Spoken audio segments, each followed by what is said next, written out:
የማቴዎስ ወንጌል መጽሐፍ ምዕራፍ 16ን እናውጣና ለመግቢያ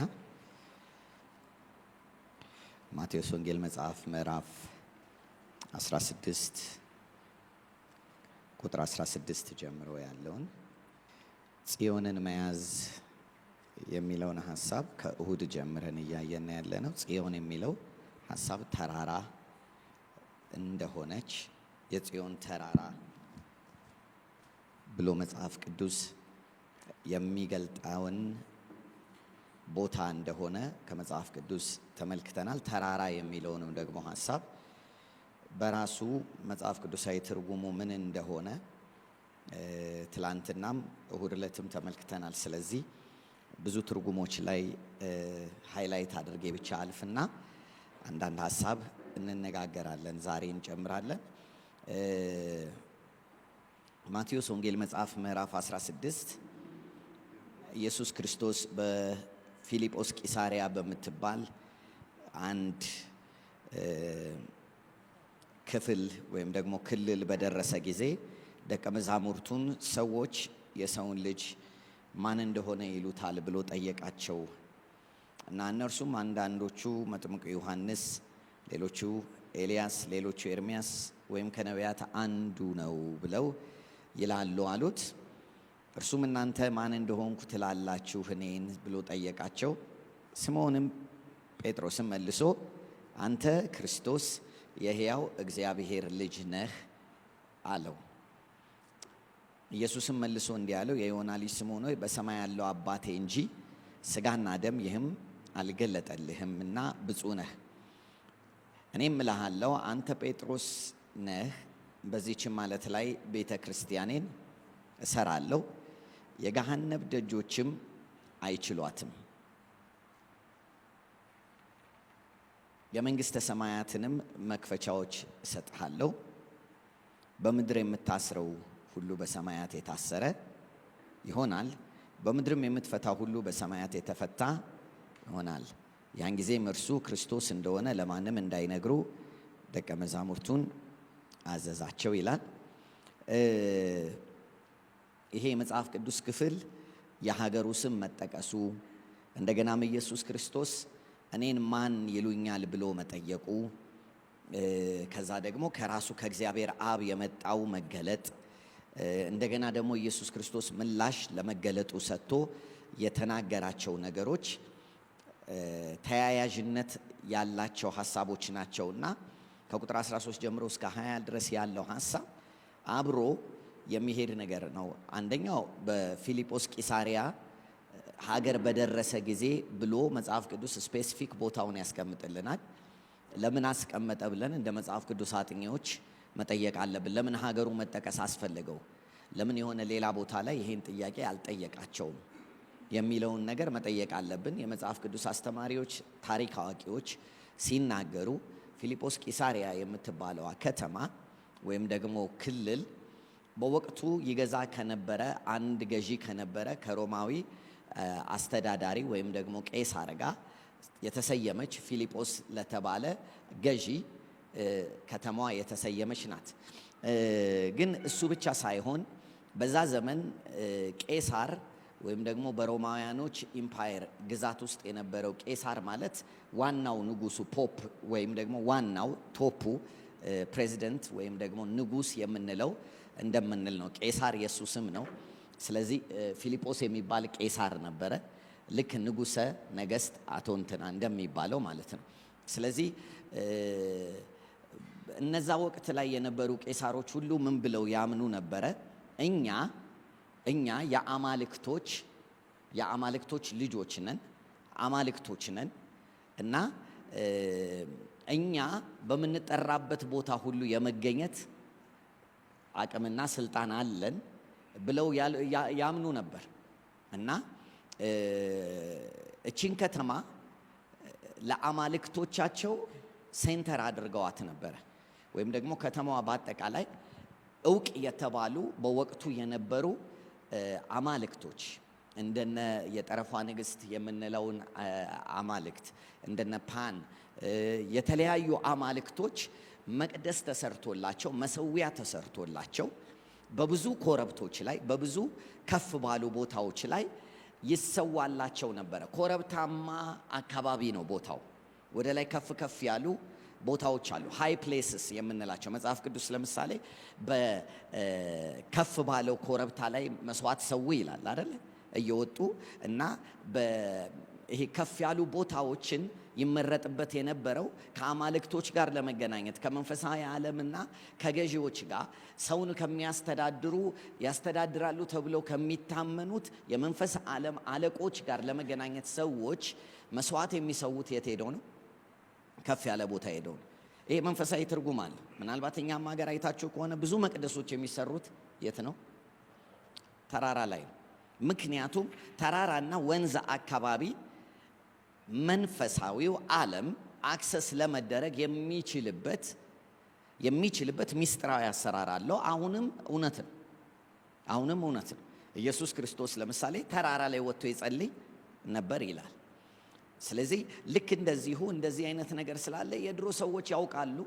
የአሁኑም አክቹዋሊ ሰዎች የሰለጠኑትን መንፈሳዊ ዓለምን የሚያውቁ ያውቃሉ። ስለዚህ ኢየሱስ ክርስቶስ ቂሳሪያ ሲገባ እንዲህ አይነት ቦታ ናት።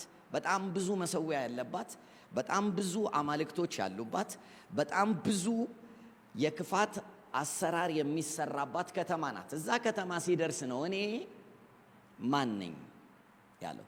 እኔ ማን ነኝ? ጥያቄው ከነዚህ እንደ አንዱ ነኝ ወይ ነው። ከነዚህ እንደ አንዱ ነኝ ወይ? እና ሰዎች ምን ይሉኛል? የሰዎቹን ሲነግሩት ከአንዳንድ ነቢያቶች መካከል ነው የሚያውቁ። እናንተ እኔን እንዴት ነው የምታውቁኝ ብሎ ሲላቸው እግዚአብሔር ለጴጥሮስ የሰጠው መልእክት ሰዎቹ እንደሚሉት አይደለም። በነገራችን ላይ ሁለት ነገር ፈተን እንሂድ እዚህ ጋር። ብዙዎቹ ሰዎች ስለ ኢየሱስ የነበራቸው ግንዛቤ የሚያነጻጽሩት ከማጋ ነው። አይታችኋል? ወይ ከመጥምቁ ዮሐንስ ወይ ከኤርሚያስ ወይ ከኤልያስ ወይ ከነቢያት ከነሱ ክልል ነው። እግዚአብሔር ግን መጥቶ ሲገልጠው የገለጠው ከአማልክቶች ክልል ነው።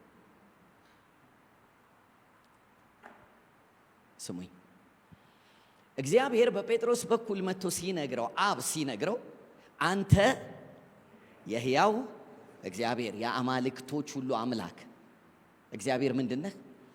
አንተ የአምላክ ምንድነህ ነው ያለው? ልጅ ነህ። ስለዚህ ያነጻጸረው የገለጠው በእነማ መካከል ነው?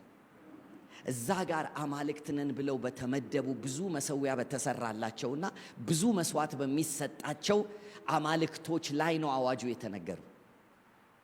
አብራችሁኝ ናችሁ? ይህንን ክፍል ሁሌ ስታነቡት እንዲገባችሁ እፈልጋለሁ። ማቴዎስ 16 አንተ የሕያው እግዚአብሔር ልጅ ክርስቶስ ነህ የሚለው አዋጅ ፈጽሞ ከሰዎች ጋር ተነጻጽሮ የተሰጠው ሳይሆን በፊልጶስ ቂሳሪያ በምክንያት ከአማልክቶች መካከል ባለው ለአማልክቶች በር ተከፍቷል። የገሃነብ ምን ብሏቸዋል? ደጆች። ስለዚህ እዛ ቦታ ላይ ሄደው ነው አንተ አለ እግዚአብሔር እኮ ነው የተናገረው። ጴጥሮስ እኮ አይደለም የተናገረው። በነገራችን ሄሎ ከኔ ጋር ናቸው። እኛ ነን እኮ ማን ተናገረ የምንል። ኢየሱስ ግን እኮ አንተ አልተናገርክም አለው። ፕሮፌሲ ነው በአንተ ያለፈው ማን ነው? እግዚአብሔር ነው። ምክንያቱም ጴጥሮስ ሲናገርማ ምን እንደሚናገር ይታወቃል፣ በታሪክ ይታወቃል።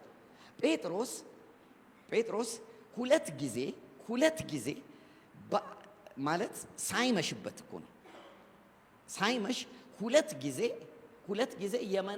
የመንፈሱ ዓለም መገለጫ ፕሮፌቲክ መገለጫ ሆኗል። ካያችሁ እዚህ ጋር አንተ የሕያው እግዚአብሔር ልጅ ክርስቶስ ነህ ያለው ማን ነው?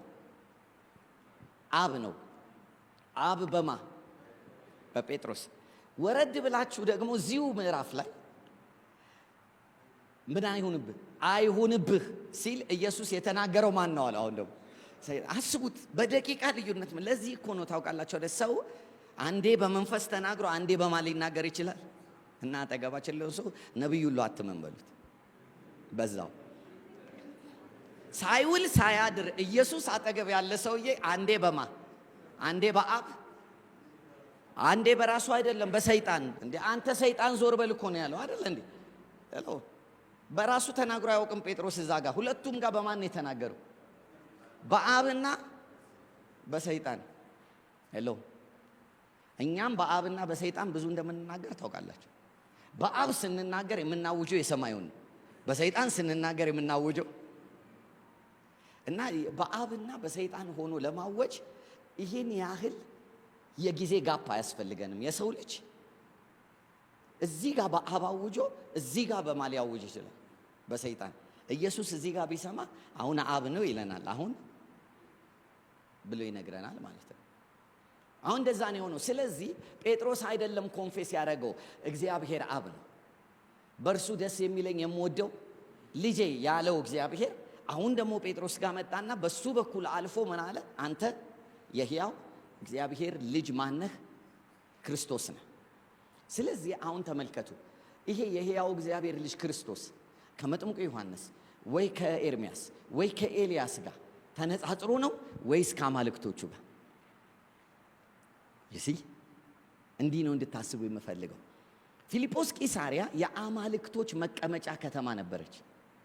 ሰዎች ለተለያዩ አማልክቶች በስማቸው ምን አድርገውላቸው ነበር?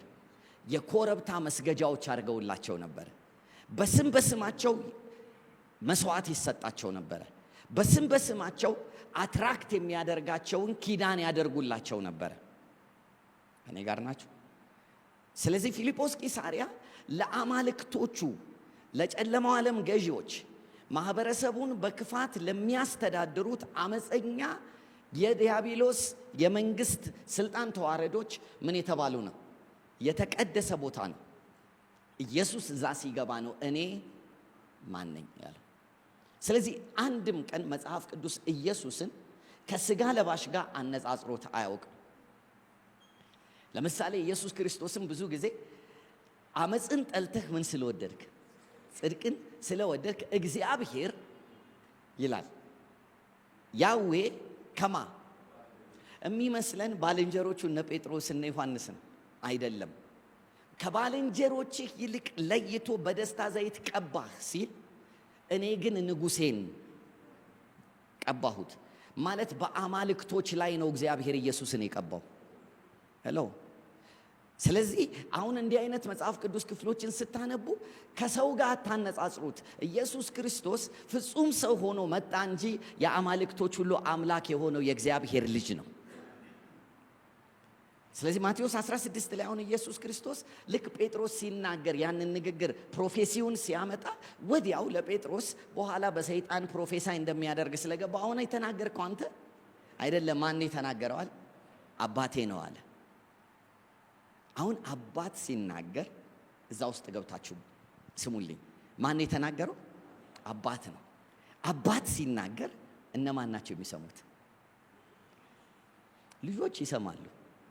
ግን አብ እኮ ሲያውጅ መንፈሳዊ ዓለም ነው የተነገረው።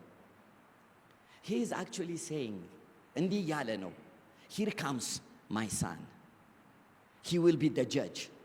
የሚፈርድባችሁ ቅዱሱ ይሄ ነው።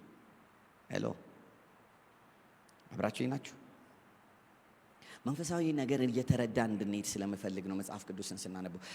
ማለት መጽሐፍ ቅዱሱ እንትን አይሆንብን። it's full of persons።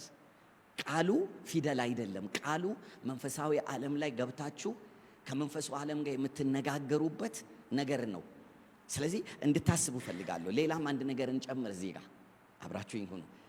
እታች ስትወርዱ ኢየሱስ ክርስቶስ ወረደና የሰው ልጅ አለ በአለቆች አልፎ ሊሰጥና ሊገደል ይገባዋል፣ በሶስተኛውም ቀን ምን ይሆናል? ይነሳል ብሎ መናገር ሲጀምር ጴጥሮስ ምን ሆነ? አይሁንብህ ብሎ ይገስጸው ጀመረ። ከዛ ኢየሱስም ዞር ብሎ ማንን ያወራው? ተመልከት። ስለዚህ ማን ነበር እዛ ጋር? እስቲ ሰይጣን ነበር በሉ። ኦራይት፣ አሁን እንዲገባችሁ ነው። ማን ነበር? 12ቱ ብቻ አይደሉም። ማን ነበር? ሰይጣን ነበር። ስለዚህ ይሄ አንተ የሕያው እግዚአብሔር ልጅ ክርስቶስ ነው የሚለውን አዋጅ ማሰምቷል።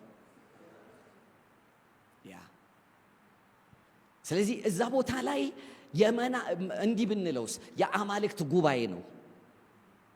አማልክቶች ሁሉ ምን እያሉ ነው? እየሰሙ ነው። እግዚአብሔር ሲናገር ነገሩን ለ12ቱ አይደለም የገለጠው። ሰይጣንም ባለበት፣ አለቆችና ስልጣናቶችን ባሉበት ይሄ አለ የሕያው እግዚአብሔር ልጅ ክርስቶስ ገዢው ነው፣ የተቀባው እሱ ነው፣ የሚፈርድባችሁ እሱ ነው፣ ምድርና ዓለምን የሚወርሰው እርሱ ነው፣ ከእጃችሁ አለቅነትንና ስልጣናትን የሚወስደው እርሱ ነው ብሎ እግዚአብሔር የተናገረ። ስለዚህ ማቴዎስ 16 የሆነ ቀላል ነገር አይደለም። ማቴዎስ 16 በመንፈሳዊ ክልል ውስጥ የተደረገ ወሬ ነው፣ ንግግር ነው፣ አዋጅ ነው፣ ወይም ደግሞ ስቲፑሌሽን ይሉታል። ይሄ የመንግስት ስርዓት ላይ ስቲፑሌሽን ማለት አንድ መንግስት የአዋጁን የሚናገርበትና የሚያስረግጥበት የሚያተምበት ነው። እግዚአብሔር አተመ፣ ከእንግዲህ በኋላ አማልክቶች ሁሉ ይሻራሉ፣ ስሙ ክርስቶስ የተባለ የእግዚአብሔር ልጅ መጥቷል። አሁን ይሄንን ያዘና ኢየሱስ ክርስቶስ እንዴት ነው ይሄንን ነገር ኢምፕሊመንት የምናደርገው፣ እንዴት ነው ወደ ምድር የምናወርደው የሚለውን ነገር ሲናገር በመጀመሪያ አለ የሰው ልጅ ምን ሊሆን ይገባል? ሊሰቀል ይገባል፣ ሊሞት ይገባል። በሶስተኛው ደግሞ ከሙታን ምን ይላል? ይነሳል። this is the first stage። ይሄ የመጀመሪያው ስቴጅ ነው አለ። ሁለተኛው ስቴጅ አለ እንደገና ደግሞ ቤተ ክርስቲያኔን ምን እላታለሁ አለ እሰራታለሁ አለና የገሃነብ ደጆች እነዚህ ሁሉ ከዚህ በኋላ ምን አይሉም አይችሉኝም አላለም። እኛ እስካሁን ድረስ አይችሉህም ነው የምንለው። ሄሎ አብራችሁ ናችሁ? ኢየሱስ ክርስቶስ አይችሉኝም አላለም። እንደማይችሉት ድሮም ይታወቃል። አሁን የማይችሏትን መፍጠር ነው የፈለገው።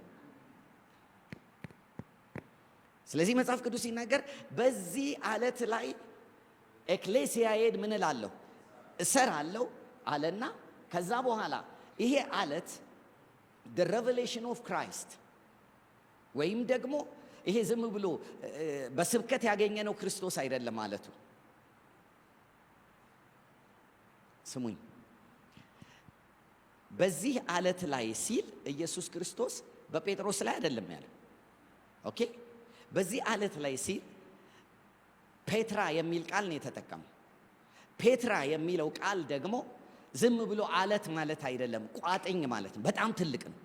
ስለዚህ እያለ ያለው ከነዚህ ከፍ ካሉት ሁሉ በላይ የሆነ ከፍ ያለ ኢንስቲትዩሽን፣ ከፍ ያለ ኤንቲቲ እፈጥራለሁ አለ።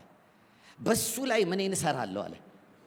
ኤክሌሲያዬን እሰራለሁ አለና የገሃነብ ደጆች እነዚህ ሁሉ ምን አይሏትም? አይችሏትም። ስለዚህ አይችሏትም የተባለው ክርስቶስን ነው ወይስ ኤክሌሲያ? አሁን እስካሁን ድረስ ግን በማይንድ ሴታችን ማንን የማይችሉት? ክርስቶስን። ግን ቤተ ክርስቲያን ማለት ክርስቶስ ስላችሁ ይሄ ክራይስት የሚለው ስያሜ የተሰጠው ቦታ አለው። ግን ኢየሱስን ነው የምናስበው አሁንም በአብ ቀኝ ያለውን አይደል? እሱ ደግሞ ምን አለ? ትራንስፈረንስ ኦፍ ፓወር ኦቶሪቲ አድርግ ያለው እኔ አለ የመጀመሪያውን ስራ ሰራለሁ። የመጀመሪያው ስራ ምንድን ነው አለ? መገደል፣ መቀበር፣ ከሙታን በመነሳትና አለቆችና ስልጣናትን ሁሉ ምን ማለት መሻርና ኃጢአትን ሁሉ በደሜ ምን ማለት ማስተሰር። ይሄንን ካደረኩ በኋላ የምፈጥረው ቦዲ አለ የምፈጥረው ግን አካል የምፈጥረው ማህበረሰብ ማን የማይችለው ነው? የገሃነብ ደጆች አያሸንፏትም፣ አይችሏትም አይደለ? ኦኬ። ስለዚህ የማይችሉት ኢየሱስን ሳይሆን የማይችሉት በኢየሱስ ክርስቶስ ላይ የተሰራችውን ማንን ቤተ ክርስቲያን። ስለዚህ ሁኤቨር በስብከት ሳይሆን በመንፈስ ቅዱስ ኮሚኒኬት የተደረገ ክርስቶስን ነው የሚያሸንፈው። አሁንም ደግሜ እናገራለሁ፣ ክርስቶስ በስብከት ኮሚኒኬት አይደረግም። ክርስቶስ በስብከት ይነገራል እንጂ ክርስቶስ ኢምፓርት መደረግ የሚችለው አዘ ፐርሰን ኦፍ ዘ ስፒሪት ነው። መንፈስ ነው ክርስቶስን ምን ሊለው የሚችለው። ለዚህ ነው ጳውሎስ ሲናገር የልቦናችሁ አይኖች በርተው አለ በውስጠኛው ሰውነታችሁ ክርስቶስ ኢየሱስን አይደለም እንዲሰራ። ስለዚህ ይሄ ዝም ብሎ ደግሞ ቸርች መጥቶ አዳራሽ ውስጥ ተገኝቶ ክርስቶስን በፐርሰን ሁድ በፐርሰን ኦፍ ክራይስትን ሰው ላይ ያገኘው ይችላል። ምክንያቱም he is not a preaching, he is not actually a teaching። እሱ he is a person፣ ራሱ ፐርሰን ነው። በመንፈስ ቅዱስ ብቻ ነው ኮሚኒኬት የሚደረገው ሪሌት የሚደረገው። ስለዚህ አሁን በእርሱ ላይ ምን እላታለሁ ነው ያለው? እሰራታለሁ። ምን ማለት ነው? ክርስቶስ የተገለጠለት ግለሰብና ክርስቶስ የተገለጠለት ማህበረሰብ የገሃነብ ደጆችን ያሸንፋል። የገሃነብ ደጆችን የሚያሸንፈው ክርስቶስ የተገለጠለት ማህበረሰብና ግለሰብ እንጂ ክርስቶስ የተሰበከው አይደለም።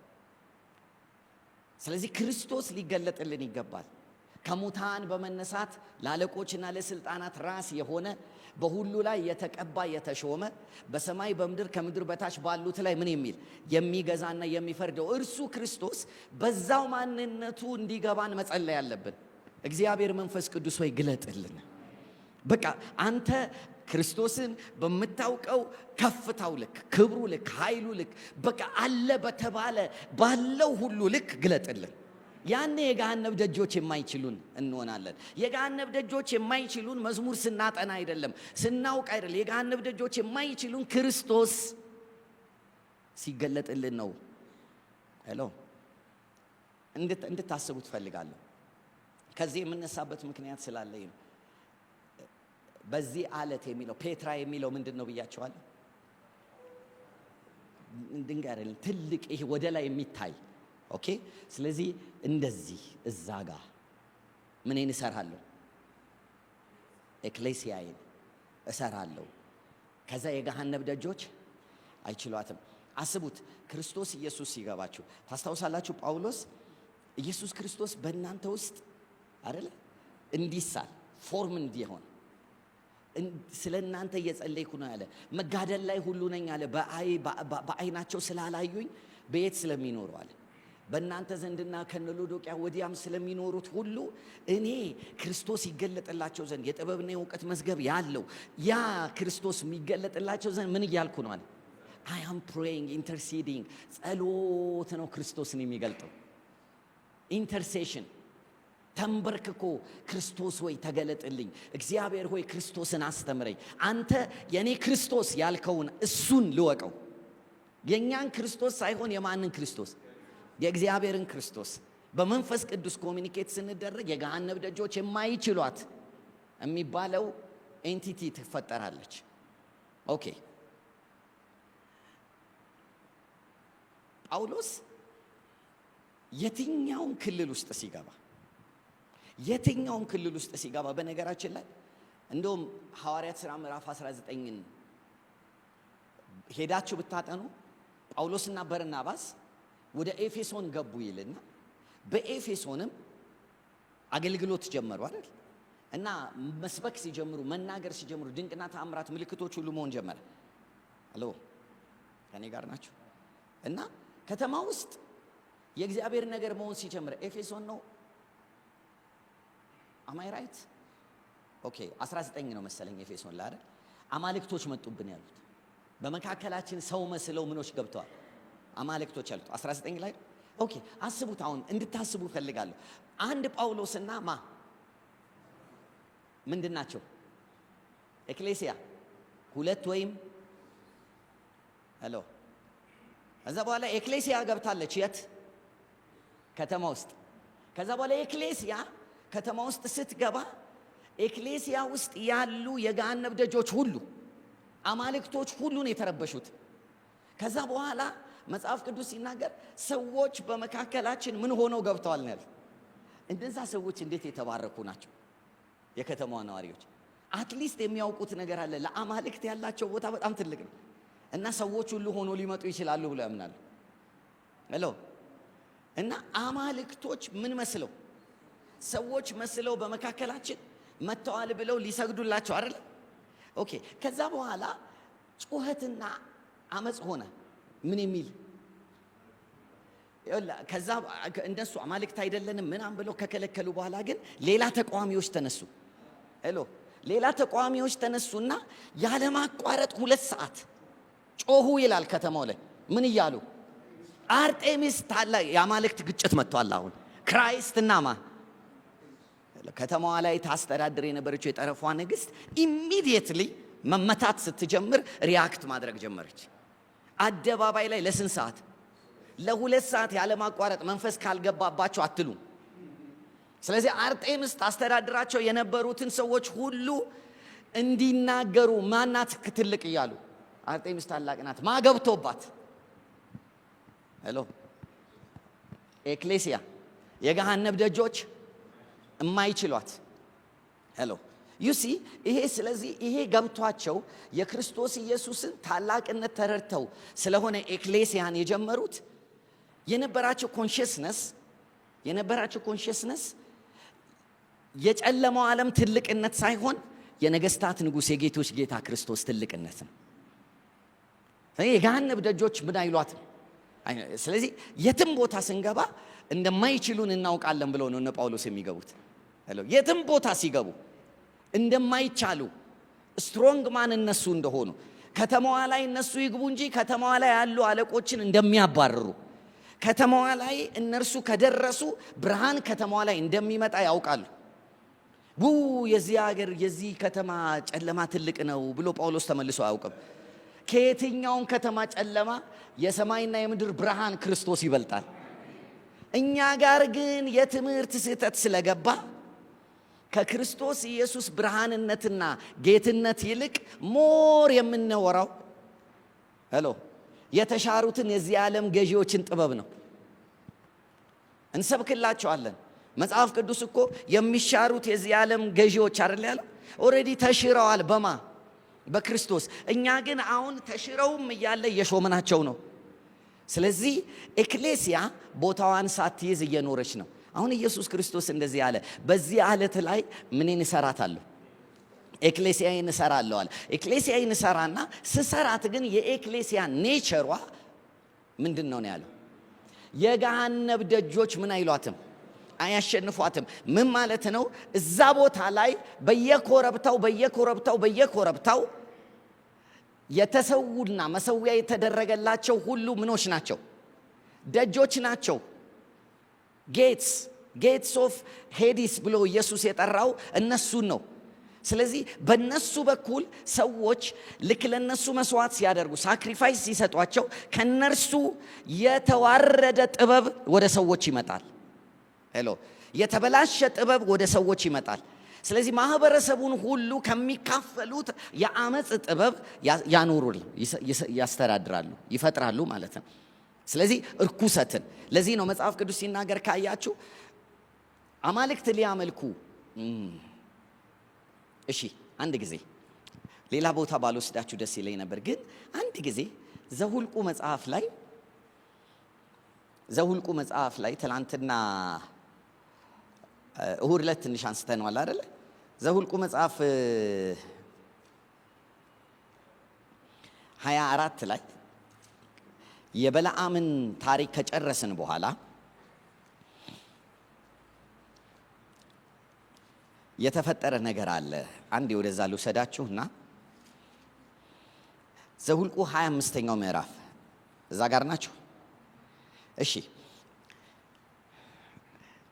23 24 በለዓም ተጠርቶ መናገር ከጀመረበት ጊዜ ጀምሮ የነበረውን ነገር እሁድ ዕለት ስናነበው ትዝ ይላችኋል። የነበራችሁ ሰዎች በለዓም እስራኤልን ሲመለከት በመንፈስ ሲያየው የእስራኤል ፖዚሽን አለ። ከዛ በኋላ በእስራኤል ነገዶች መካከል ያለ የቅባትን ነገር ሁሉ አይቷል በለዓም። ይህንን ሁሉ አይቶ ጨርሶ እኔ እንደውም ሞቴን ከነሱ ጋር እንደነሱ ባደረገው ምናምን ብሎ እግዚአብሔር ያረገመውን አልረግምም ብሎ ሲሰናበት ይላል። ምዕራፍ 25ን አንብቡት ቁጥር 1 ምን ይላል? እስራኤልም ተመልከቱ፣ አሁን ምን እሱ ላይ አይሰራም ተብሏል። ሟርት አይሰራም፣ አስማትም አይሰራም። አስቡት። ከዛ በኋላ እስራኤልም ይላል በሰጢም ምን አሉ? ተቀመጡ። ከዛስ ህዝቡም ከሞዓብ ልጆች ጋር ያመነዝሩ። ካኑ ኢማጂን ይወላችሁ ከመንፈስ ዓለም ለነሱ ምን አስማት የማይሰራበት ሟርት የማይሰራበት እግዚአብሔር የመረጠው ምናምን ከተባለ በኋላ ልክ እንደ ጴጥሮስ ነው ቅድም አንተ እንዳለው። አሁን ደግሞ ህዝቡም ከማጋ ይላል ከሞዓብ ልጆች ጋር ምን ይሉ ጀመር? ያመነዝሩ ጀመር። አሁን ይወላችሁ ኖርማሊ እኔና እናንተ በጣም ወዲያው የሚመጣልን ይሄ ማመንዘር ምናምን የሚለው ነገር ሴክሹዋል የሆነ ኢንተራክሽን ውስጥ ገብተው ከዛ ምናምን ይሄ ፊዚካል የሆነው ነገር ዝም ብሎ የሚመጣ አይደለም። ቀጥላችሁ ሄዳችሁ እስቲ አንብቡት። ሕዝቡንም ወደ አምላኮቻቸው መስዋዕት ምን አሉ? ዩሲ ዋናው ነገር ይሄ ነው። እስራኤልን ሊያበላሸው የሚችለው ነገር ምኑ ነው? ወደ አማልክቶቻቸው ምን መስዋዕት ምን አሏቸው? ጠሯቸው። አሁን ልክ እስራኤል ከሆነ ሰዓት በፊት እኮ የማይቻል ነው። ከሆነ ሰዓት በፊት እኮ አስማት አይሰራበትም፣ ሟርት አይሰራበትም። ክልሉ በጣም ባፈር ዞን ነው። መላእክቶች እየከበቡት ነው። አሁን ግን የሞዓብ ልጆች ወደ ምኖቻቸው ጠሯቸው ነው የሚለው። ወደ አማልክቶቻቸው መስዋዕት ጠሯቸው ይልና መስዋዕቱ ጋር ሄዳችሁ አማልክቶቹ የሚሰዋላቸው መሰዊያ ጋር ሄዳችሁ ጆይን አድርጋችሁ ከተካፈላችሁ መንፈስ ይወርድባቸዋል። ሄሎ እኛ ስናመልክ ምንድነው የሚወርድብን? እነሱ ሲያመልኩ እንዴ ምን ነካችሁ? መንፈስ ነው የሚወርድባቸው እነሱ። ስለዚህ እኛ ጌታን ስናመልከው መንፈስ ቅዱስ መገኘቱ እንደሚመጣና የመንፈስ ህልውና እንደሚኖር እነሱም አማልክቶችን ሲያመልኩ የአማልክቶቹ መንፈስ ህልውና ይመጣል። ስለዚህ ኢሚዲየትሊ የአማልክቶቹ መንፈስ እነሱ ጋር ሲመጣ ስራቸው ይቀየርና ማመንዘር፣ መጨፈር፣ መጠጣት፣ መስከር ይሆናል። ስለዚህ እነዚህ ነገሮች የስጋ ፍላጎት አይደሉም፣ የማይን ኢምፓርቴሽን ነው። ኦኬ ትምህርት የገባችሁ ወይ? ሄሎ ስለዚህ መጽሐፍ ቅዱስ በኮረብታ መሰዊያ ላይ ሰው ሲል እግዚአብሔር ተጠንቀቁ እንዳታደርጉት ያላቸው በሬ እንዳያንስበት አይደለም፣ የከብት ቁጥር እንዳያንስበት አይደለም። ልክ መሰዋት ሲጀምሩ ፖርታል ነው የሚከፍቱት። they open a portal from the spirit world። እነዛ መንፈሶች ተንጠባጥበው እንደ ሳይንስ ፊክሽን የሚወርዱት ታውቃላችሁ አይደለ? ሌተስት የሚመጡ ፊልሞች አሉ፣ አይታችኋል አይደለ? የነዚህ ምንድነው የሚባሉት? እነዚህ ማርቨል ሙቪዎች አላያችሁ? ማርቨል ሙቪዎች ምናምን ቶር የሚባል የሆነ መዶሻ ያለው ምናምን ነገር እንዲህ ሲል ሰማይ ከፍቶ ከዛ የሚወርዱ የሆነ ነገር ገብቷቸዋል እኮ እነሱ። ከሰማይ የተዘጋጁ ጋንጩሮች አሉ። ወዴት ሊመጡ? ወደ ምድር ሊመጡ። ምንድነው የሚፈልጉት ሲባል በደም የሚደረግ ኮቨናንት መስዋዕት ከተሰዋላቸው፣ ልክ መሰዊያ ከተሰራላቸው ይወላችሁ አዲስ አበባ ቅድስቲት ከተማ ምናምን መዝሙር አያስቆማቸውም፣ ይገባሉ። ምን ካለ? መስዋዕትና መሰዊያ ካለ። ስለዚህ እግዚአብሔር ተጠንቀቁ አለ። ተጠንቀቁ፣ በኮረብታ ላይ መሰዊያ እንዳታደርጉ እንዳትሰዉ። ምክንያቱም ከሰዋችሁ ምኑንም ያህል የያህዌ አምላክ ሕዝብ ብትሆኑ ማን ይመጣል? ይገባሉ። ሄሎ ስለዚህ አሁን ኢየሱስ ክርስቶስ እንዲህ ነው እያለ ያለው። አሁን በዚህ ዓለት ላይ ሌላ ፖርታል እንከፍታለን አለ። ሌላ ሰማይን እንከፍታለን እግዚአብሔር የሚገዛበት። ከዛ በኋላ እነዚህ ሁሉ ምኖች ደጆች የተባሉት ምኖቹ ናቸው? በመስዋዕት ኪዳን ለአማልክቶቹ የሚደረገው ኮቨናንት። ሄሎ ለዚህ ነው የአንድ ሀገር የአንድ ህዝብ ፈውስ የሚጀምረው ኮቨናንት ከማፍረስ ነው። ኢትዮጵያ በትውልድ ለብዙ ዘመን ኮቨናንት እያደሰች ያለች ሀገር ናት። ከእግዚአብሔር ጋር ግን አይደለም። አንፎርቹኔትሊ አይደለም። እያንዳንዱ የበዓል ስም ያለው እያንዳንዱ ባህል ውስጥ ተሰግስጎ የተቀመጠ ኪዳንን እያደሰ የሚሄደው ነገር ሁሉ የምድሪቱን ድህነት የሚያራዝም፣ የምድሪቱን ግጭት የሚያራዝም፣ የምድሪቱን ማንኛውንም ቆሻሻ የሆነ ነገር የሚያራዝም ነገር ነው። ስለዚህ መሰዊያዎቻቸው ምን በሉ ነው ያለው እግዚአብሔር? አፍርሱ።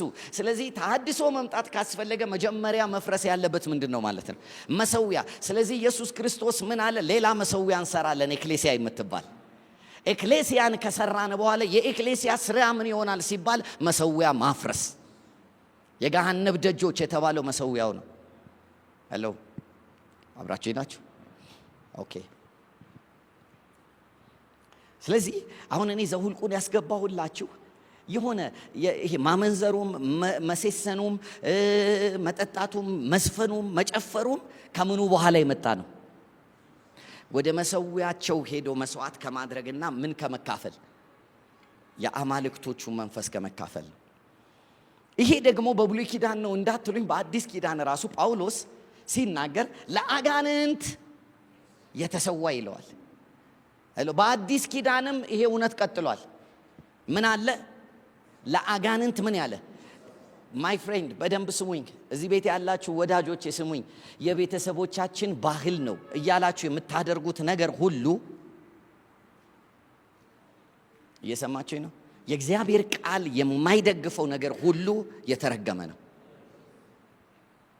እኛ ቤት የተለመደ ነው፣ ባህላችን ነው የምትሏቸው ስመጥር በዓላቶች በመንፈስ ቅዱስ እስካን መደረግ አለባቸው። ሲያልፉ ቢፕ ቢፕ ካለ ምን መሆን አለበት? መፍረስ አለበት። መሰዊያ ነው። ስለዚህ ጳውሎስ እንደዚህ አለ፣ እንዴ ይሄን አታውቁምን አለ። አህዛብ ለምኖች እንደሚሰዉ፣ ለአጋንንት እንደሚሰዉ፣ ለአጋንንቶች እንደሚሰዉ፣ ለአጋንንቶች እንደሚያቀርቡ አታውቁምን? ከዛ ደግሞ እነሱ ያቀረቡላቸውን ያንን መስዋዕት የጌታ እራት ሄዳችሁ ምን ካላችሁ ከተካፈላችሁ ለነሱ ነው የተካፈላችሁት። ሄሎ። ስለዚህ በስመ ማህበር፣ በስመ ጽዋ፣ በስመ የቤተሰብ ግንኙነት የምታደርጓቸውን የምታድሷቸውን መሰዊያ ሳታፈርሱ የተሐድሶ ኤክሌሲያ መሆን አትችሉ። ሃው ፎርቹኔት አይ አም። ምክንያቱም እናቴ ከመጀመሪያ ጌታን እንደተቀበለች የቆረጠችልን ነገር እኛ ቤት ቢኖር ይሄንን ግሳግስት ፋሚሊ ውስጥ አለ የተባለው ነገር እኛ አናውቀውም፣ ባህልም የለንም። ሄሎ።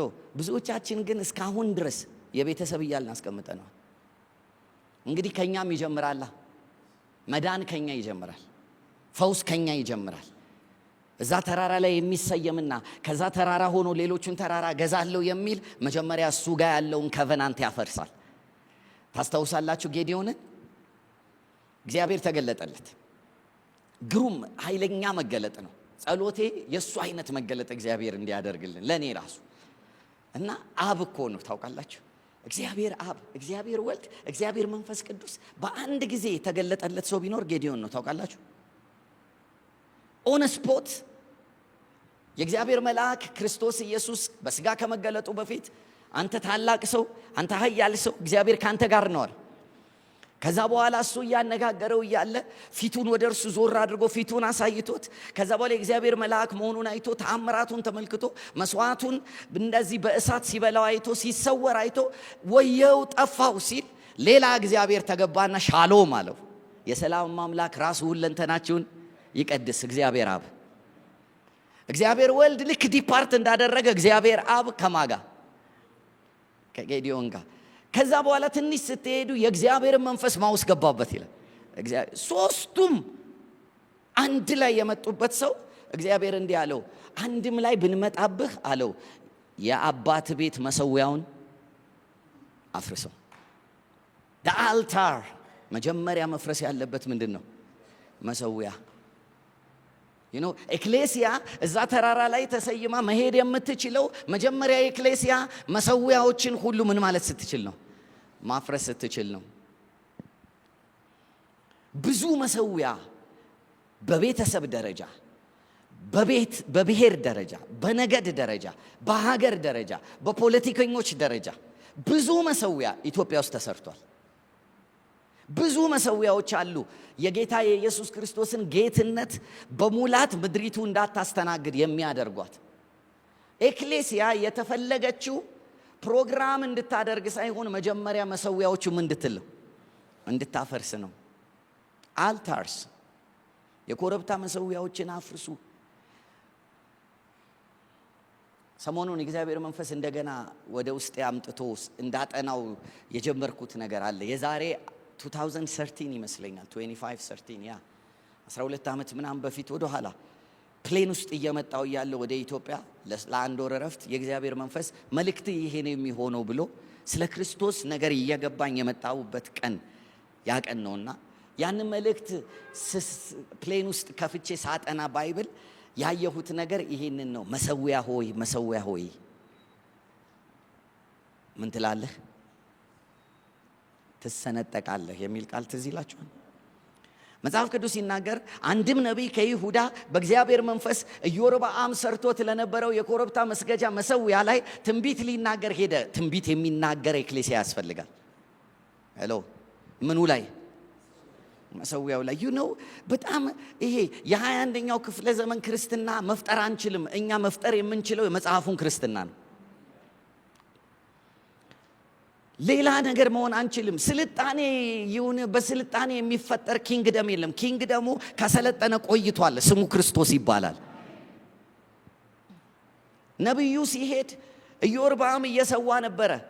ከእውነተኛው መሰዊያ ሌላ መስዋዕት፣ የኮረብታ መስገጃ መስዋዕት እስራኤልን ኢንትሮዲዩስ አድርጎ በመንግስት ደረጃ አዘ ፖለቲካል ፊገር መሰዊያ ሰርቶ ለአማልክቶች ከግብፅ ምድር ያወጡ አማልክቶችህ በእግዚአብሔር ምትክ እኮ ነው አይደል?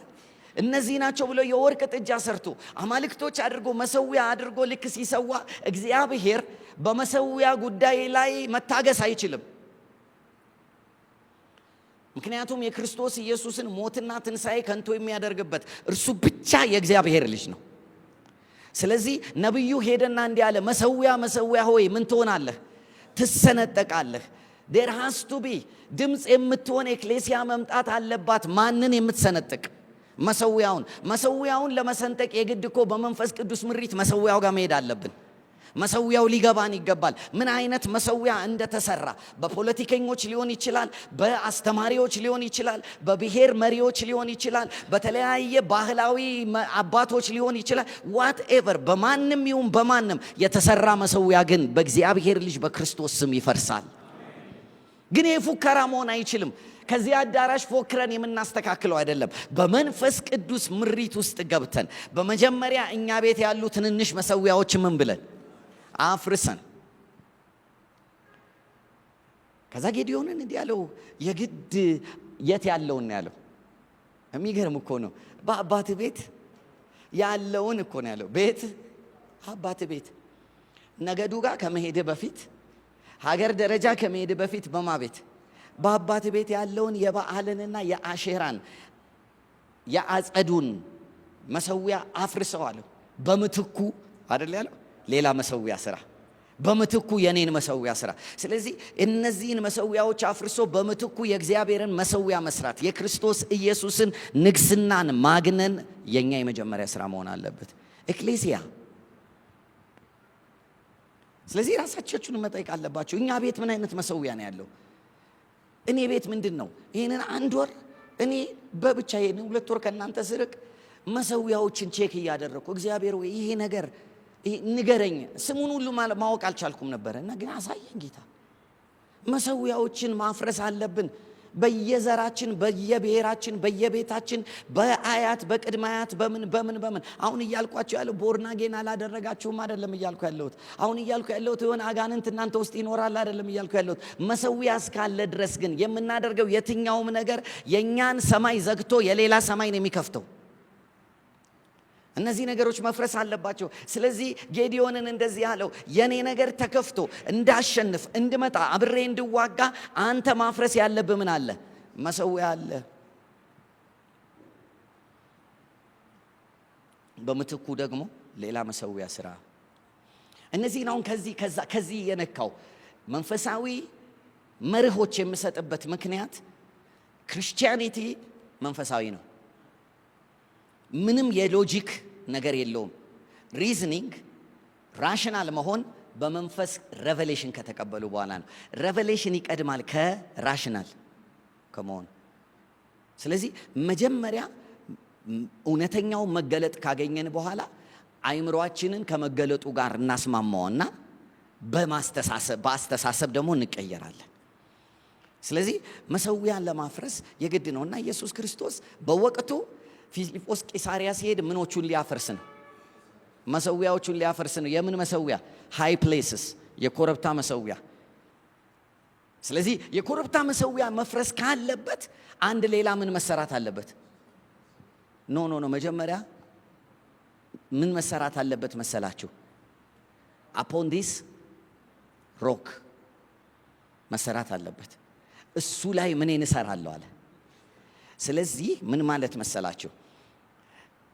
እዚህ ጋር ስትወጡ አግኝታችሁኛል። ስለዚህ ኤክሌሲያ የተሰራችው ምን ላይ ነው ማለት ነው? ሃይ ማውንቴን ላይ ነው። ሄሎ፣ ከፍ ያለ ተራራ ላይ ነው የተሰራችው። ስሙ ክርስቶስ ይባላል።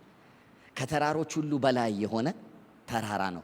እጅ ሳይነካው ተፈንቅሎ የወጣ ድንጋይ። ከዛ በኋላ ምን የሆነ ታላቅ ተራራ የሆነ። ስለዚህ በሰማይ በምድር ከምድር በታች ባለ ሁሉ ላይ የተቀባ ከስም ሁሉ በላይ የሆነን ስም የወሰደ በአብ ቀኝ የተቀመጠ የኃይል በትር የተሰጠው ገዢ የሆነውን ክርስቶስን ሰው አንደርስታንድ ማድረግ ሲጀምር ኢሚዲየትሊ ፖዚሽኑ ወደ ላይ ይወጣል፣ ከፍ እያለ ይሄዳል።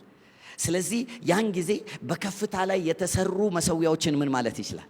ማፍረስ ይችላል። ዩሲ እዚህ ጋር ይወላችሁ ይሄ የሃይማኖት ተራራ ላይ ስር ሆናችሁ ማለት ነው። እዛ የቤተሰብና የንግድ የፖለቲካ የመዝናኛ የትምህርት ይሄ የሚዲያ ተራራ ጫፍ ላይ ያሉትን መምታት አትችሉም። የግዴቱ ጋር መውጣት አለባችሁ። እናንተም you need to be there። አብራችሁ ናችሁ።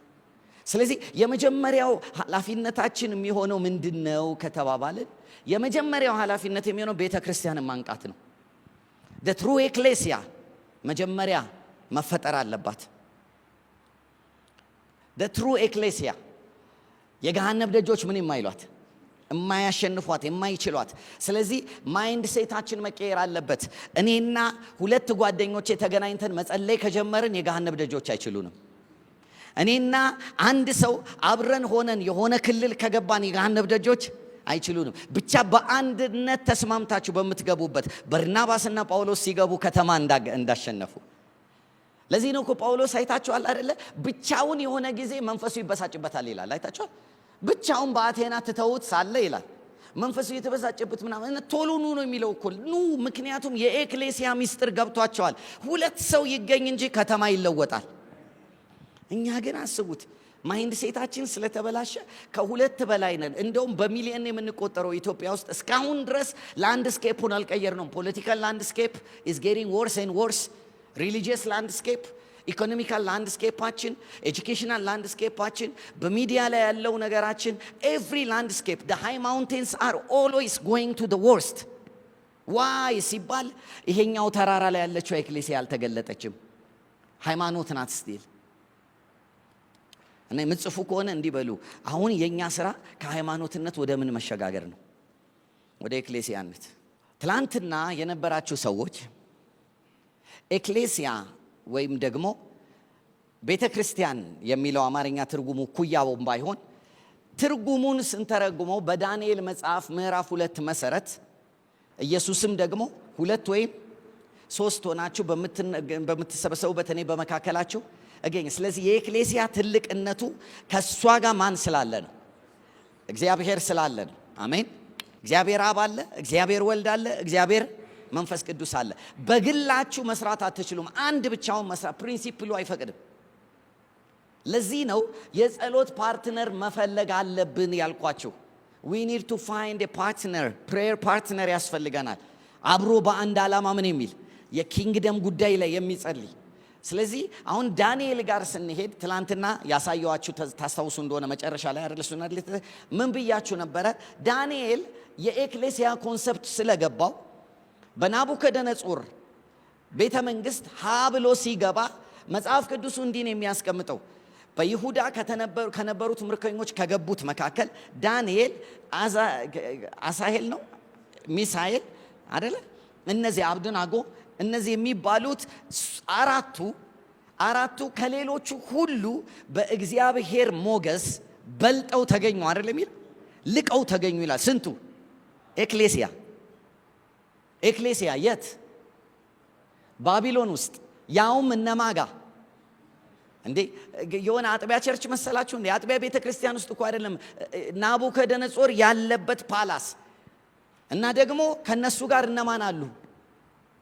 ሄሎ መጽሐፍ ቅዱሳችን የምታጠኑ እነ ዳንኤል እኮ በጣም ከጥሩ አማኞች ጋር አይደለም እኮ ቁጭ ብለው እኮ ትምህርቱን የተማሩት።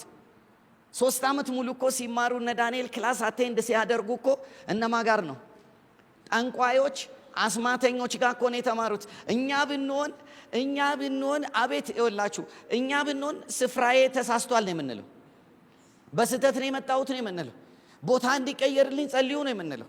እኛ ብንሆን በጣም የሚመጣልን መልእክት ሁሉ በዚህ ዘመን ምን እንደሚሆን ታውቃላችሁ? ክፍል ላይ ተቀምጠን መለከታለሁ እና ከዚህ ከክፍሉ በአንደኛው ኮርነር ላይ ያለው ሰውዬ የሚለቀው መንፈስ አታክ ሲያደርግህ አያለው። እነ ዳንኤል 300 400 ጠንቋይ መካከል 4 ሰው ተቀምጦ ልቀው ተገኙ ነው የሚለው።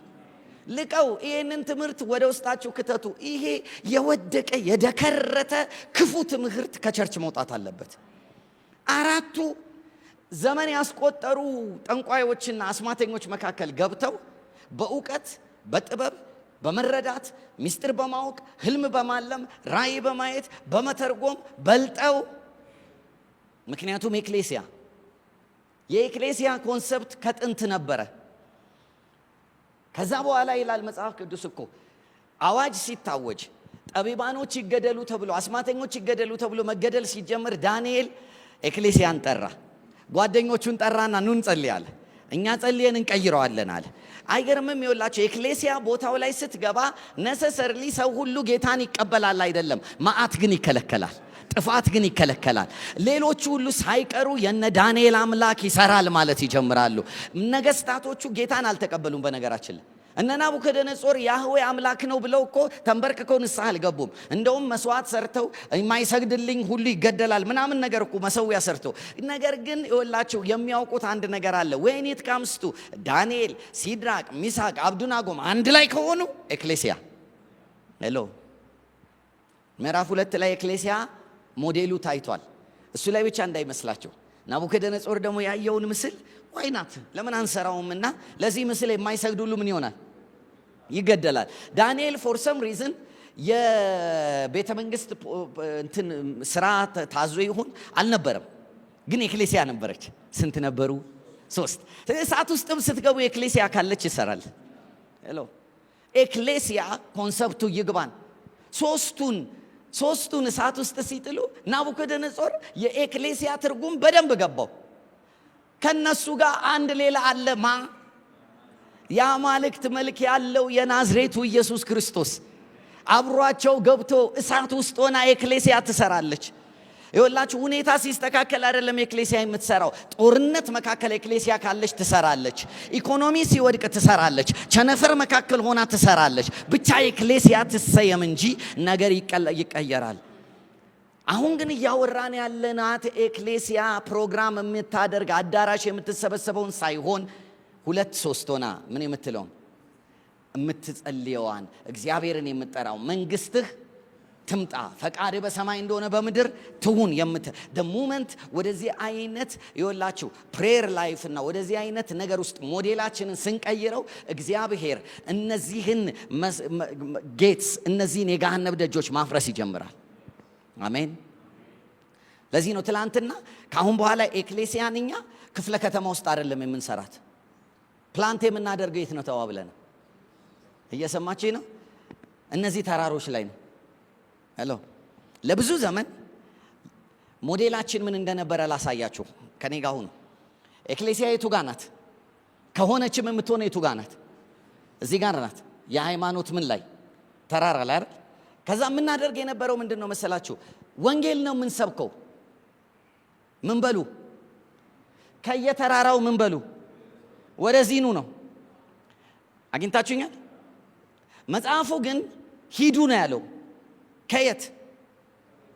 ከዚህኛው ከኤክሌሲያ ተራራ ወዴት? ወደ እነዚህኛዎቹ ሂዱና አለና መጽሐፍ ቅዱስ ስበኩም አላለንም። መጽሐፍ ስበኩ አላለንም። ሂዱ ላይ ለፍጥረት ሁሉ አይደለ? ሄዳችሁ ምን አድርጉ ነው ያለው? አህዛብን አስተምሩ ነው ያለ። አስተምሩና ስበኩ ይለያያል። ከኔ ጋር ናችሁ? እኛ መስበኩን አላነሰንም፣ እንሰብካለን እኮ። ማስተማር ግን አመለካከት መቀየር፣ ባህል መቀየር፣ ውሎን ማስቀየር። ስለዚህ ቲቺንግ ኢዝ ኤ ፐርማነንት የሆነ ኢንቨስትመንት ነው።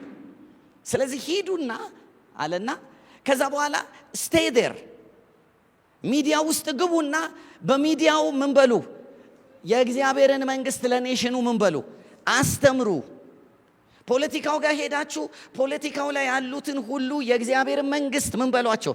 አስተምሯቸው። until they came በጣም ይወላችሁ ሙሉ ለሙሉ ከልቲቬት እስኪደረጉ ድረስ ከሪኩለም እስኪፈጠር። አሁን ጥያቄው ምንድነው መሰላችሁ? you see ከሪኩለም የሚለው ሐሳብ ራሱ ኮንሰፕቱ to cultivate ቱ ከልቸር ማለት ነው። ካሪኩለም የሆነ ስርዓተ ትምህርት ነው አይደል የምንለው። ግን ምን ለማድረግ ሲባል ከልቸርን ምን ለማድረግ ለመፍጠር ካልቲቬት አድርጎ የሆነን ነገር ወደ አንድ ቦታ ለማድረስ ነው። ስለዚህ ከልቸር ነው ሁሉም ጋር ያለው። ስለዚህ ከልቸር መቀየር የሚችለው በስብከት አይደለም። ከልቸር መቀየር የሚለው በምንድን ነው? በትምህርት ነው። ትምህርት ደግሞ የራሱ የሆነ ስርዓተ ትምህርት አለው። የሰውን አእምሮ ቀይሮ አክሽኑን እስኪለውጥ ድረስ የሚሰራ መሆን አለበት። ስለዚህ ኤክሌሲያ እዚህ ተራራ ላይ ሆና ምኑንም ያህል ብትዘምር ከነዚህ ተራሮች የመጡ ሁሉ ከኔ ጋር ናቸው። ኤክሌሲያ ጋር ይገቡና ፈዛዞች ይሆናሉ።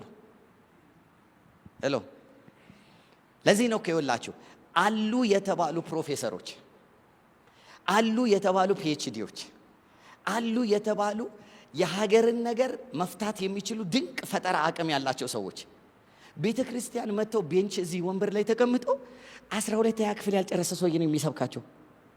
ፍዝዝ ብለዋል። ምን ሆነው እንደሆነ አይታወቅም። ማፍዘዣውን አለች ቸርች። ፕሮዳክቲቪቲን መግደያ ቦታ የት ነው ብትሉኝ፣ ይቅርታ አድርጉልኝ ከትልቅ ይቅርታ ጋር ቸርች። ምክንያቱም ሰውየው ስሙኝ፣ ሰውየው ውስጡ የተቀመጠው ግሬስ፣ ውስጡ የተቀመጠው ቅባት ቫይረስን በትኖ አግኝቶ ለቫይረሱ መድኃኒት መፍጠር ነው። እዚህ ጋር እናመጣውና መታመምም የእግዚአብሔር ፈቃድ ነው እንለዋለን። ሰውየው ቫይረስን እኮ ሊያባርር ነው የተቀባው። ማላሪያን ሊገል የተቀባ ሰውዬ ቸርች ተቀምጦ ሰባኪው ምን ይለዋል? የእግዚአብሔር ፈቃድ ከሆነ በማላሪያም ልትሞት ትችላለህ ሲለው፣ ይሄ ሰውዬ እንዴት ኮንትራዲክተሪ ነገር እንደሆነበት ይሁት። ያለ ቦታው ነው ያለው።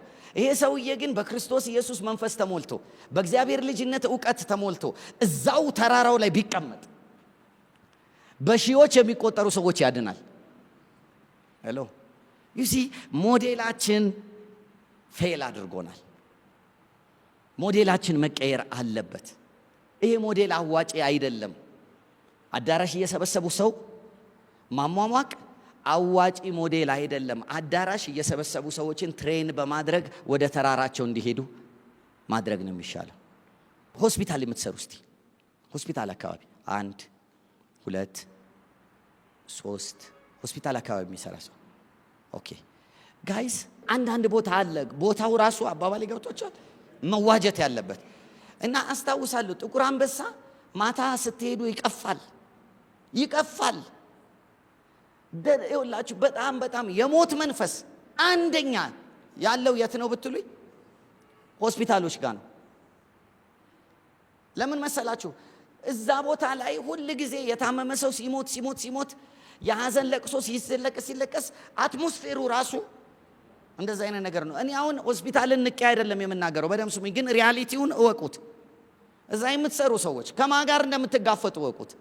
ስለዚህ ሰው ፈልጉና 1 4 5 ሰው ፈልጋቸው ኤክሌሲያውኑና መንግስትህ ሰው አይሙት በሉ፣ የሞት መንፈስ ይከልከል በሉ፣ የገባ በሽተኛ ሁሉ ድኖ ይውጣ በሉ፣ የጥበብ መንፈስ እዚህ ቤት ይውረድ በሉ፣ የሕክምናው ስኬት እዚህ ቤት ይምጣ በሉ።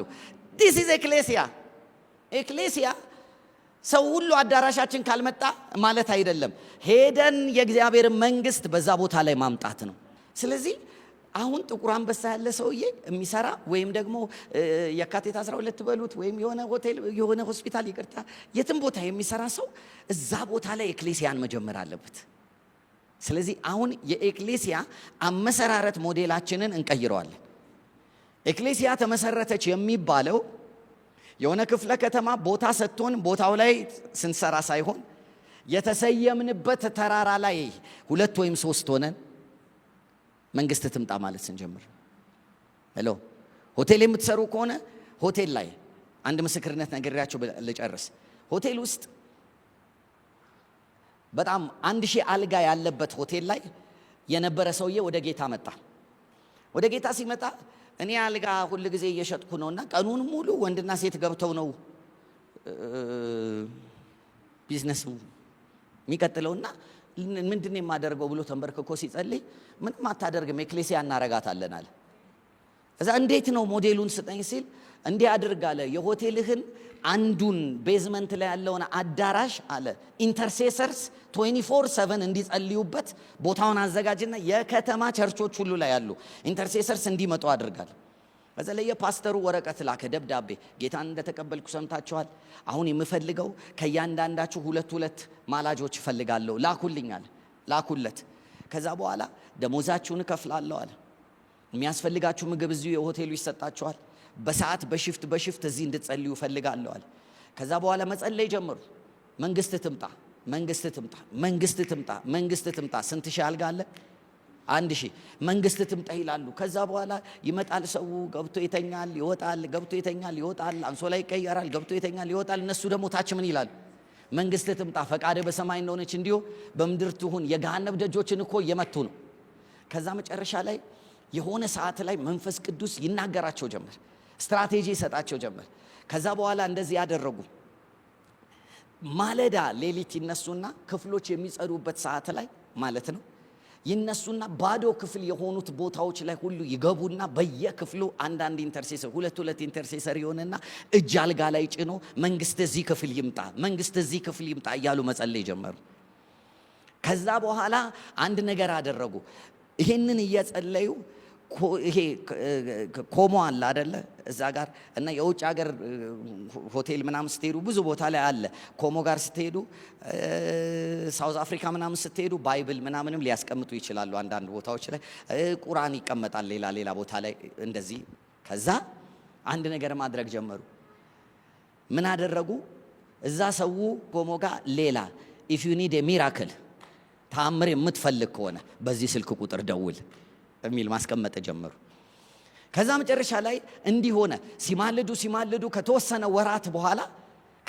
ወራት በኋላ ምልጃው እየጠነከረ ሲሄድ መንፈስ ቅዱስ ቦታውን ኢንቬድ ማድረግ ጀመረ። ከዛ ልክ ክፍል ገብተው እርኩሰት ሊያደርጉ የገቡ ሰዎች አልጋውን ሲነኩት ፕሬዘንስ ይመታቸው ጀመር፣ መውደቅ ጀመሩ። ከዛ በኋላ ሮጠው ሲሄዱ ለሚራክል መደወላለ። ሲደውሉ ከታች ነው ፈጥኖ ደራሽ። ከዛ ይገባሉ፣ እጅ ጭናሉ፣ አጋንንት ያወጣሉ፣ ጌታን ያስቀብሏቸዋል ምናምን ነገር። እንዲህ ሲያደርጉ 10,000 ሰው ወደ ጌታ መጡ። ሄሎ ዩሲ ሞዴላችን ሾቋል። ኢየሱስ ክርስቶስ ሰው ለማዳን ነው የመጣው። እኛ አዳራሽ ካልመጣችሁ አድኗትም ብለናል። እውነት ውሸት? ብዙዎቻችን ያለን አመለካከት እንደዚህ ነው። ሰውን እዚህ አዳራሽ ሲመጣ እንደሚድን የምናስበው፣ ግን እነግራችኋለሁ ያለበት ተራራ ላይ የሚጸልይ ሰው ከተገኘ እዛው ሰው ይድናል። እዛው ሰው መቀየር ይጀምራል። ክብር ለእግዚአብሔር ይሁን። እዛው መቀየር ይጀምራል። እንዲህ አይነት ሂስትሪ በጣም የሚገርሙ ምስክርነቶች ልነግራችሁ እችላለሁ። አንዳንድ ሀገሮች ላይ ኤክሌሲያ የገባችበት ቴክኖሎጂ ትደነቃላችሁ። እኔና እናንተ ሆሞሴክሹዋሎችን ብናይ እርግጠኛ ነኝ ኢትዮጵያ ውስጥ በስነ ስርዓት በዚህ መልክ እየተገለጡ አይደለም እንጂ ሆሞሴክሹዋሎችን የሆነ ነገር አድርገው ለብሰው ምናምን ነገር የሆነ ነገር እንዲህ በኢየሱስ ስም አንበሳ የሆነ መንፈስ ይመጣብናል የሚያደርገውና ማይ ፍሬንድ፣ እግዚአብሔር ግን ከሰማይ ሲያያቸው ይወዳቸዋል። በዚህ መንገድ አናሸንፋቸውም። እና እንደዚህ ያለ ይሄ ሰው ሲናገር ከኤርፖርት ታክሲ ሊስል ታክሲ ውስጥ ስገባ አላወኩኝም። ታክሲው ለካ የሆሞሴክሹዋል ሆቴሎች ያሉበት ሰፈር የሚያደርስ ሆሞሴክሹዋል ሹፌር ያለበት ታክሲ ነው። እና ለዚህ ፐርፐዝ መጥተው ይቀመጣሉ። ስለዚህ ቱሪዝሙ ሲመጣ ታይላንድ ውስጥ ነው እንደዚህ ይሆናል አለ። ስለዚህ ገባው። መጨረሻ ላይ ማረፊያ ምናምን ስለው ሰውየው ትራክት ያድለኝ ጀመረ። የሆነ የለም የነሱን ማለት ነው። ከዛ እድል አገኘው አለና ከዛ ነገርኩት ስለ ክርስቶስ። ከዛ መጨረሻ ላይ እንሂድ አልኩት። እናንተ ሰፈር እንሂድ፣ ችግር የለም እዛው ሄጄ ሻይ ምናምን ጠጥተን እናውራ ምናምን አልኩት። ሄድኩኝ አለ። ሆሞሴክሹዋል ባር ገባን። ከዛ መጨረሻ ላይ ከሰውየው ጋር ተቀምጬ ማውራት ጀመርኩ። ወንጌል ነገርኩት አለ። ከዛ መጨረሻ ላይ ኮንቪክትድ ሆነ አለ። መንፈስ ቅዱስ ወቀሰው። ከዛ መጨረሻ ላይ ምን ላድርግ አለኝ አለ። ጌታን ተቀበል አልኩት አለ። እዚህ ቦታ ላይ አሁን ሲያዩስ ኑና እንውጣና አልኩት። ታክሲ ውስጥ የወሰድኩትና ታክሲ ውስጥ አጋንንቱን አወጣሁታል። ከዛ አሁን እሺ ምን ላድርግ ሲለኝ ስራህን ቀጥል አልኩት አለ። እንደገና ያመጣው ላምጣ አለ። እቺ ናት ያንተ ኤክሌሲያ እዚህ ነው የምትገለጠው አለ። ከዛ መጨረሻ ላይ ስራውን አመለካከቱን ቀየረ፣ ኑሮውን ቀየረ፣ ሆሞሴክሹዋል መሆኑን ተወሰውየውና መጨረሻ ላይ እዛው ከኤርፖርት ያመጣል ሰው እዛ ጋር ተቀምጦ ሶፍት ድሪንክ ይይዝና መጸለይ ጀመረ። መንግስት እዚህ ቤት ይምጣ፣ መንግስት እዚህ ቤት ይምጣ፣ መንግስት እዚህ ቤት ይምጣ፣ መንግስት እዚህ ቤት ይምጣ። ከዛ የህይወቱን ለውጥ ማየት ሲጀምሩ ድሮ የሚያውቁት ሰዎች ምን ሆነሃል ማለት ሲጀምሩ ኢየሱስን ይነግራቸው ጀመር። ከዛ አንድ ሰው አጋንንት ሲወጣ ሲድኑ፣ 2 ሲሆኑ፣ 3 ሲሆኑ፣ 4 ሲሆኑ፣ ከዛ በኋላ የባሩ ባለቤት እዛ ያሉ ሰራተኞች ሁሉ ተቀየሩበት እና ጠረጴዛው ላይ እጅ ጭነው ይጸልዩና ምናምን የመጣ ሰው ሁሉ ኮንቪክትድ ይሆናል። ከዛ የዋናው ባለቤት መጣና ምንድነው እዚህ ቤት እየሆነ ያለው አላውቅም። የመጣ ሰው ሁሉ ባህሪው ይቀየርና ከዛ በኋላ ተመልሶ ሲመጣ አይጠጣም፣ እንደ ድሮ አያደርግም። ግን ምንድነው ሲል እንዲህ ነው ሲሉ እስካሁን እንዴት አልነገራችሁኝ ብሎ ተንበርክኮ እሱም ጌታ። ከዛ ቤቱን የጸሎት ቤት አደረጉና ምን አሉ መሰላችሁ? እዚህ አካባቢ መደዳውን በሙሉ እንወርሳለን አሉ። the whole block ወደ ክርስቶስ መጣ። ማስላለ ኤክሌሲያ ተራራው ላይ ናት። ኤክሌሲያ ሚዲያ ውስጥ ካልገባች፣ ኤክሌሲያ የትምህርቱ ተራራ ላይ፣ ኤክሌሲያ እዛ ክልል ውስጥ ካልገባች አይመጣም ለውጥ። ይሄ ቦታ ታዲያ ምንድነው ካላችሁኝ፣ ይሄ ቦታ የማሰማሪያ ቦታ ነው። የትሬኒንግ ቦታ ነው። ይሄ ቦታ ተራራችሁን ለይታችሁ የምታገኙበት ቦታ ነው። ትምህርቱ የኔ ተራራ የቢዝነስ ተራራ ነው። የኔ ተራራ የፖለቲካ ተራራ ነው። የኔ ተራራ የኢንተርቴይንመንት የመዝናኛ ተራራ ነው። የኔ ተራራ የኤጁኬሽን ተራራ ነው። የኔ ተራራ የሚዲያ ተራራ ነው። የኔ ተራራ የፋሚሊ ተራራ ነው። በርደን ያለኝ እዚህ ላይ ነው የምትሉ ከሆነ በክርስቶስ ዕውቀት በጌታ በክርስቶስ ኢየሱስ ጌትነትና ራስነት መረዳት ተምራችሁ ሰልጠናችሁ ወዴት? ወደ ተራራችሁ። ሄሎ አንዳንድ ሰነፍ ንግግሮች ሳናስበው ገብተውብናል። ክፉ ምስክርነቶች አድናለሁ ብሎ ሄዶ ምናምን ነገር ሲጀመር እሱ አዳኝ ሳይሆን ነው የሄደው። አዳኝ ሆኖ ሄዶ በሌላ የሚድን የለም፣ አድኖ የሚመጣ ነው ያለው። አግኝታችሁኛል። በመጀመሪያ በክርስቶስ ዕውቀት እንበርታ። በመጀመሪያ በእግዚአብሔር ልጅነታችን ኮንፊደንስ ውስጥ በመረዳት እንግባ። በመጀመሪያ እኛ ቤት ያለውን መሰዊያ እናፍርሰው። በመጀመሪያ እኛ ጋር ያለውን ኢማቹሪቲ ልጅነት ሕፃንነት እንሻር። በመጀመሪያ እዚህ ቤት ዓለማዊነትንና የዓይን አምሮትን የስጋን ምኞት እናፍርስ። ሄሎ ለዚህ ነው የወላችሁ በዓለም ያለውንና ዓለምን ምን አትበሉ አትውደዱ። ምክንያቱም የአብን ፍቅር ምን ይልባቸዋል? ያስወጣባቸዋል። ስለዚህ የዓለም ፍቅር ምንድነው ሲባል እንደዚህ ያለ የዓይን አምሮት የስጋ ምኞት፣ ከዛስ በገንዘብ ያለ መመካት። ይሄ የት ነው ያለው? ተራሮቹ ላይ። ሁሉም ተራራ ላይ ያለ ይገርማቸዋል። ሁሉም ተራራ ላይ። ስለዚህ የዓይን አምሮቱን ያላሸነፈ፣ የስጋ ምኞቱን ያላሸነፈ፣ በገንዘብ ደረጃ ያለውን ነገር ያላሸነፈ እዛ ተራራ ላይ ከሄደ ቀለጠ። ከኔ ጋር ናቸው። ለዚህ ነው እዚህ ቤት እንዲህ ብሎ እየተንቀጠቀጠ እኮ ነው። እየተንቀጠቀጠ ልሳን ይጸልይና ከዛ በኋላ ቢሮው ሲገባ 2 ሚሊዮን ብር አምጥተው ቁጭ ሲያደርጉለት እየተንቀጠቀጠ ይቀበለዋል። ቤት እዚህ እንዴት እንደምናመልክ፣ እንዴት እንደምንወድቅ፣ እንዴት እንደምንሆን እኮ ያ ሰውዬ እኔ ነው መድረክ ላይ ስለሚያውቁኝ እንጂ ከኔ ጋር አንዳችሁን ይዤ ሄጄ ያው ሰውዬ ቢሮ ብንገባ እኮ ጸባዩ ተቀይሮ በእጅ ነው በእግር ይለናል። ከዛ በኋላ ደግሞ መጥቶ እኛ ጋር ምን ይላል? this is not ecclesia። የዓይን አምሮት፣ የዓለም የስጋ ምኞት፣ በገንዘብ ዙሪያ ያለ ነገር ሳይሰበር ተራራ ማሸነፍ አይቻልም። ወደ እግዚአብሔር ተራራ ይወጣል? ማን የገሃነም ደጆችን ያሸንፋል? እጆቹ ንጹህ የሆኑ አሜን፣ ሽንገላን የማያውቅ የውሸትን ረብ የማይፈልግ ከንቱነት ውስጥ የማይገባ እሱ ወደ እግዚአብሔር ተራራ ከፍ ብሎ ይሄዳል። ከእግዚአብሔር ዘንድ በረከትንና መዳንን ይቀበላል። የገሃነም ደጆችን ያሸንፋል። ስለዚህ ይሄ ምንድነው ካላችሁኝ ካሁኑ እዚህ ጋር ፊልተር የምንደረግበት ነው። እዚህ ጋር ፊልተር መደረግ አለብን። ነገ ላይ የምንሰየምበት ተራራ ላይ ወደ ግብዣቸው ሲጠሩን ከነሱ ጋር መስዋዕታቸውን ልንወስድ ነው። ሄሎ እነሱ ይጋብዙናል፣ መጋበዛችን አይቀርም። the more you go higher the more invitation will come to you። ወደ ላይ ጫፍ ላይ በሄዳችሁ ቁጥር የጫፉ ባህሪ የገንዘብ አቅም የሚገለጥበት ቦታ ነው። ሁሉም ጫፍ ላይ ብትሄዱ ገንዘብ አለ። ሁሉም ጫፍ ላይ ብትሄዱ እርኩሰትና ሴሰኝነት አለ።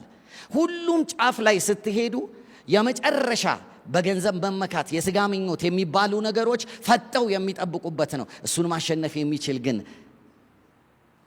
በክርስቶስ ኢየሱስ ዳግም ልደት በመንፈስ ቅዱስ በእርግጠኝነት የተሰራ ሰው ነው። ሄሎ አያችሁ፣ በኮረብታው ላይ መስዋዕት ይሰጥ የለ ሳክሪፋይስ፣ ኢትስ ሳክሪፋይስ። የሚገርማችሁ ሳክሪፋይስ ማለት መስዋዕትነት መክፈል አይደለ? ስለዚህ ኢትስ አን ኢንቨስትመንት፣ ፋይናንስ ነው። ገዝታችሁ እኮ ነው የምትሰዉት አይደለ እንዴ? ይኸውላችሁ ወደ ላይ በወጣችሁ ቁጥር በሚዲያው ዓለም በታወቃችሁ ቁጥር ገንዘብ እየጨመራችሁ ነው የምትሄዱት። በየትኛውም ነገር ከፍ ባላችሁ ቁጥር ምን እየጨመረ ነው የሚሄደው? ገንዘብ እየጨመረ ነው የሚሄደው። ስለዚህ ተራራው ላይ የተሰየሙ ሰዎች ሁሉ ጫፉንና ከፍታውን ለመውሰድና የገሃነም ደጆችን ለማፍረስ ካስፈለጋቸው መጀመሪያ የመዝሙረ ዳዊት ምዕራፍ 24ን ሕይወት መካፈል አለባቸው። ወደ እግዚአብሔር ተራራ ማን ይወጣል? ከዛ ተራራ ሆኖ እነዚህን ማን ያሸንፋል ሲባል ለከንቱነት አይደለ? ልቡን እግሩን የማያነሳ እጆቹ ንጹህ የሆነ ልቡ ንጹህ የሆነ በቅንነት የሚኖር ነውረኛ ረብ የማይፈልግ አመፀኛ የሆነን ከፍታ የማይፈልግ የአመፅን ነገር የማይደግፍ የሥጋ ምኞቱን ሊገድል የወሰነ የዓይን አምሮት እምቢ የሚል ሄሎ አብራችሁ ናቸው። ግብዣው ብዙ ነዋ። እግዚአብሔር ግን አንድ ቅሬታ ያስነሳል። በዘመኑ መጨረሻ የእግዚአብሔር ቤት ተራራ በተራራዎች ሁሉ ላይ ከፍ ብሎ ጸንቶ ትንቢቱ ይሰራል። የሚቆሙ ይኖራሉ። ክብር ለእግዚአብሔር ይሁን። የሚቆሙ ይኖራሉ። ይህንን ሁሉ የሚያሸንፉ ኢየሱስ ጌታ ነው። አሜን። ኤክሌሲያችን ናት። ልባችንን በዚህ እውነት ውስጥ እንድናስገባ ይሆን። እኔ ምን ያህል ኖት እንደያዛችሁ ምን ያህሉን እንደቀዳችሁት አላውቅም፣ ግን አሁንም ልፍለፋ አይሁን። ነገ ብያቸዋል፣ ትላንት ብያለሁ። ዛሬ ኤክሌሲያ ሰርቶ ይመጣል። እስቲ ትንሽ የተራመደ ኤክሌሲያ 1 2 3 4 ኤክሌሲያ ስሩ ብያለሁ። ኤክሌሲያን ለመስራት ምንድን ነው የሚያስፈልገው? 2 ወይ 3። ስለዚህ መስሪያ ቤታችሁ ሂዱና አማኝ ፈልጉ፣ አትደበቁ። እኔ አማኝ መሆኔም አለመሆኔም አይታወቅም አትበሉ። እንደዛ ከሆናችሁ እናንተ በቃ ወድቃችኋል። ግን ግቡና መስሪያ ቤታችሁ ጌታን የሚያውቅ ሰው ፈልጉና የየትኛውም ቸርች ይሁን ክርስቶስን የሚጠራ ሁሉ አሜን። ከዛ በኋላ ንገሯቸው፣ እኔ በጌታ ነኝ። ምን ይመስልሃል? ምን ይመስልሻል? እየተገናኘን የተወሰነ ሰዓት እዚህ አካባቢ የእግዚአብሔር መንግስት እንዲመጣ ምን እንበል? እንጸልይ። የእግዚአብሔርን ሐሳብ እናውጅበት፣ እናውራ። ጠዋት ስንገባ አካባቢው ላይ የእግዚአብሔርን መንፈስ እንጥራ። መንግስት ትምጣ እንበለው። አያችሁ፣ ትንንሽ ኮረብቶችን መግዛት ስንጀምር ትልልቅ ተራራ ይሰጠናል። ኤክሌሲያን ስሩ። እየመጣችሁ እየተማራችሁ እኔንም እንደ ማለፊያ ሙዚቃ እየሰማችሁኝ አመት ከአመት አትሄዱ። አሁን ሲዝኑ ተቀይሯል ብያቸዋል። there is a new season shift የምናደርግበት ፓዮኒር የምናደርገው አዲስ ነገር መጥቷል እምንገባበት። ስለዚህ ከዚህ በኋላ ኤክሌሲያ በየመስሪያ ቤቱ በየትምህርት ቤቱ በየኮሌጁ 2 ወይም 3 አማኝ እየተፈለገ የሚውዚክ ኢንዱስትሪ ላይ አይደላላችሁት? 2 ወይም 3 አማኞች ፈልጋችሁ ሚውዚክ ኢንዱስትሪው ላይ እግዚአብሔር መንግስት ይምጣ ብላችሁ አትደበቁ። እዚህ አዳራሽ ሆናችሁ ምንም ጥቅም የለውም። ሁሉም ባለበት ቦታ ሁሉ መጸለይ ጀምር። የሚሰራው እግዚአብሔር ነው። ከጸለይን ይሰራል። ዳንኤል ጸልዮ ነው ይሰራለት። ከጸለይን ይሰራል። ፈልጉ። ይሄ የመስሪያ ቤት ህብረት እንደሚባለው አይደለም። ኤክሌሲያ ፎር the sake of fellowship አይደለም የምትገናኘው። የገሃነም ደጆችን ለማፍረስ ነው የምትገናኘው። ለማፍረስ ነው የምንገናኘው። ክብር ለእግዚአብሔር ይሁን። እዛው እንዳለን እንዲህ እንጸልያለን። ጴጥሮስ ውስጥ እየገባ ኢቭን የሱ ባይሆንም በሱ በኩል የመጣው የእግዚአብሔር አብ መገለጥ ክርስቶስን እንዲገልጥልን የገሃነም ደጆች ላይ እንድንሰየም የሚያደርገን የክርስቶስ መገለጥ በነፍስ ወከፍ ለእያንዳንዳችን እንዲገባ በጌታ በክርስቶስ ስም መንፈስ ቅዱስ ወይ እንጠራሃለን። እያንዳንዳችን በክርስቶስ መረዳት the person of Christን እንድናውቀው ኢንካውንተር እንድትሰጠን መንፈስ ቅዱስ ሆይ ጌዲዮን እንዳየ ጌዲዮን ኢንካውንተር እንዳደረገ ሙሴ ኢንካውንተር እንዳደረገ ሐዋርያቶች ኢንካውንተር እንዳደረጉ ጳውሎስ ኢንካውንተር እንዳደረገ የጌታን የክርስቶስ ኢየሱስን ትልቅነት መቀባት ከሁሉ በላይ መሆን እግዚአብሔር በሰማይ በምድር ከምድር በታች ባለው ሁሉ ላይ ከፍ ማለት